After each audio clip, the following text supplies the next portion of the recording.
যারা সঠিক সময়ে আবেদন করেননি নাগরিকত্বের জন্য, তারা দেরি করে আবেদন করেছেন বা এখন হয়তো অনেকে করেনি, তাদের নাগরিকত্ব যে পাননি তারা, এবং সেই জন্য এসআইআর এ তাদের যদি নাম না থাকে, তার দায় মমতা বন্দ্যোপাধ্যায়কে নিতে হবে। মমতা বন্দ্যোপাধ্যায় সেই দায়ের হাত থেকে বাঁচতে পারবেন না।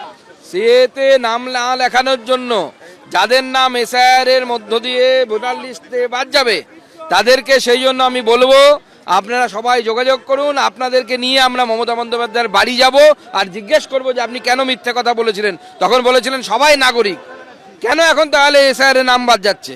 আপনার কথার কেন দাম নেই? আপনি মুখ্যমন্ত্রী, আপনার কথার দাম নেই? দাম থাকবে না? আপনি মিথ্যে কথা বলে যাচ্ছেন দিনে দুপুরে। বাংলার মানুষ ঠিক করে নিয়েছে 26 সালে মোদিজির সরকার তৈরি হবে, মোদিজির গ্যারান্টিওয়ালা সরকার তৈরি হবে। আমরা যা বলবো সেটা করব।